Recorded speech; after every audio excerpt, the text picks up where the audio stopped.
السلام عليكم. شرحنا لهذا اليوم عن لعبة اسمها توب تريكر. توب تريكر هذه لعبة شبيهة بالكوث الخاص بجي تي اي او مود الكوث اللي اسمه كينج اوف ذا هيل. ما راح اطول بالكلام، راح اروح فاصل. بين ما اروح فاصل اتمنى تشتركون بالقناة وتفعلون زر الجرس وتخلون لايك، ونرجع نكمل شرح بعد الفاصل.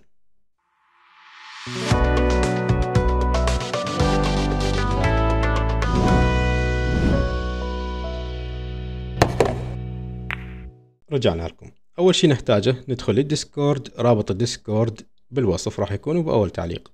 بعد ما دخلنا للديسكورد نروح على روم اسمه توب تريكر. نحتاج نحمل اللعبة اللي هي هذه توب تريكر. راح نجي نضغط على الرابط، بعدها في سايت، بعدها نضغط هنا داونلود. راح تتحمل عندنا اللعبة. انا ما راح احملها لان محملها مسبقا. بعد ما حملنا اللعبة وكملنا نحتاج ننصب تكفينيتي اللي هو هذا. لازم يكون عندك تكفينيتي، فتضغط على الرابط، بعدها راح يوديك على الموقع مالتهم وتحمل التطبيق.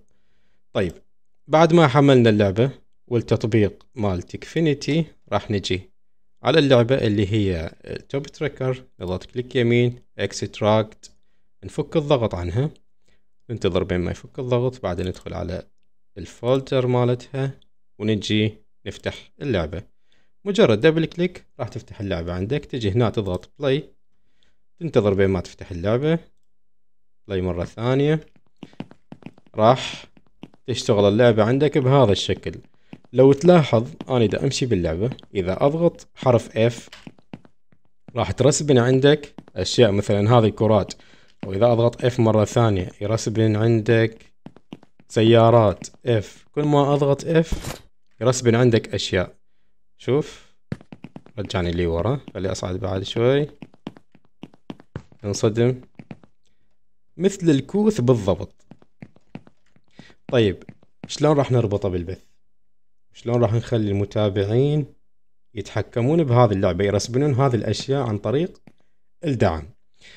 راح نجي نرجع للديسكورد. خليني أنزل هذه وأجي على الديسكورد.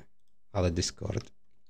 إذا كنت عايش بالعراق لازم تتابع هذا الشرح حتى يشتغل عندك تكفينيتي. إذا كنت عايش خارج العراق فسوي سكيب لحد التوقيت اللي طالع لك بالشاشة. طيب بالنسبة للعراق تكفينيتي ما يشتغل عندهم بالعراق، فنحتاج برامج اثنين مال VPN اللي هو هذا اليو ار بان VPN. فراح نجي ندخل على الرابط، بعدها كونتينيو يودينا على الموقع مباشرة. راح تحمل البرنامج.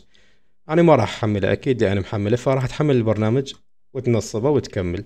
بعد ما حملت البرنامج ونصبته راح تجي تفتح البرنامج. طبعا أنا مخلي اختصاره هنا، راح هو ينزل عندك أما بالديسكتوب أو بهذا المكان هنا بالريسنتلي.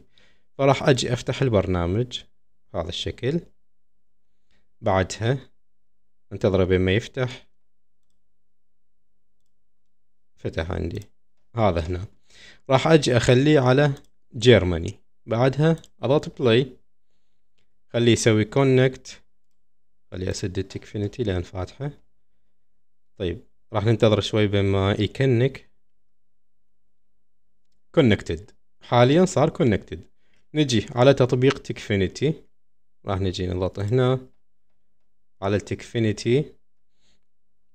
لو تلاحظ فتح عندنا البرنامج مال تكفينيتي. ننتظره بين ما يفتح يبوت بالكامل.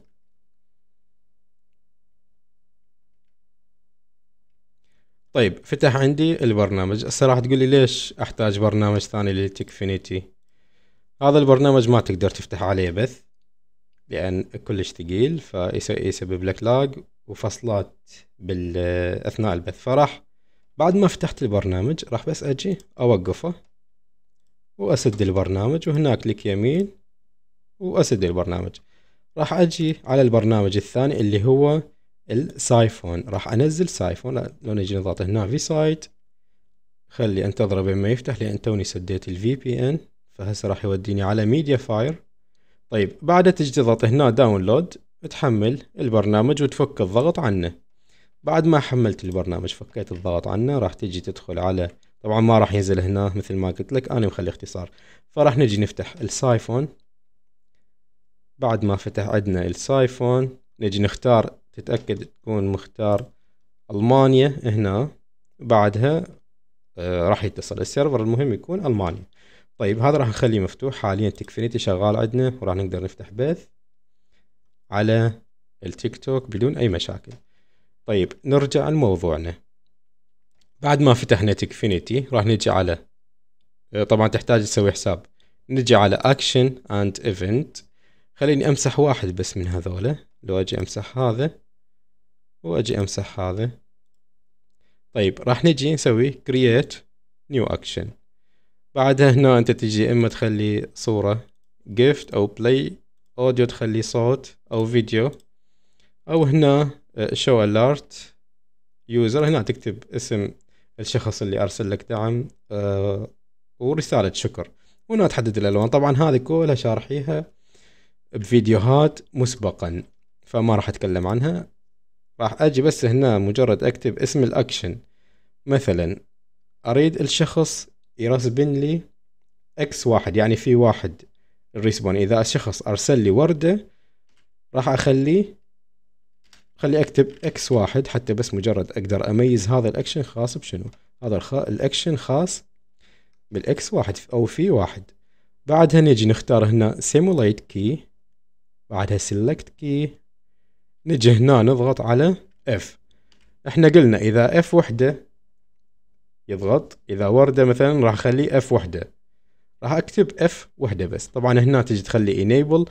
بعد ما تخلي enable راح يطلب من عندك تنزل برنامج، تحمل البرنامج وتفك الضغط عنه وتنصبه حتى يشتغل عندك هذا الكيز كله. طيب انا حاليا خليت F وحدة، راح اضغط save.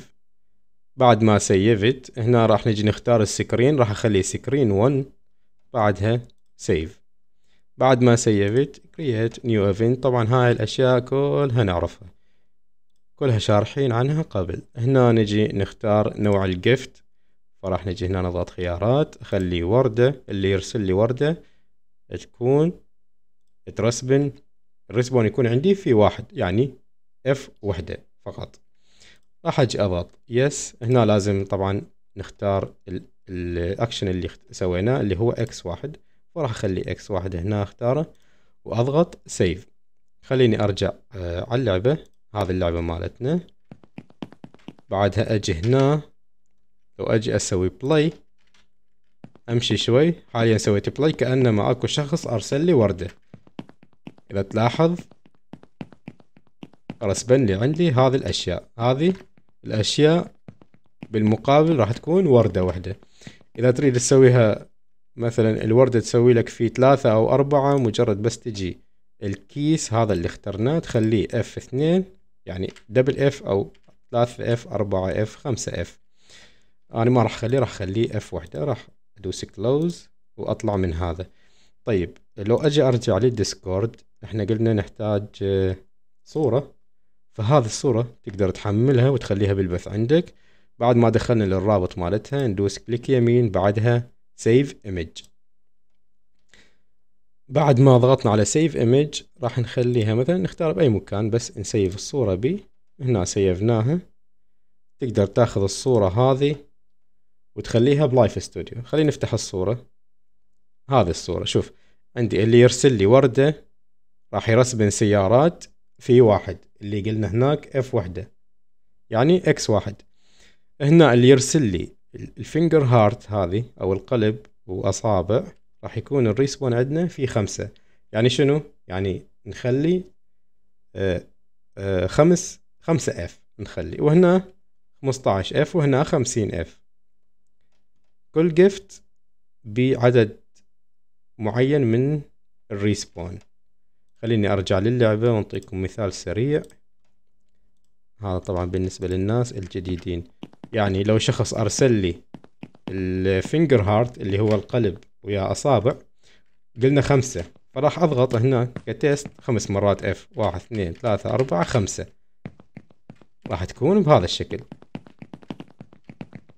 فكل اللي عليك تروح من تكفينيتي تسوي 5 اكشن مثل ما سوينا باول واحد، وتضبطها انت حسب نوع الهدايا وحسب عدد الافات اللي انت راح تخليها. هذا كل ما يخص شرحنا لهذا اليوم.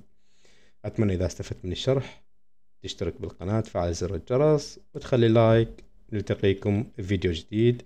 مع السلامة.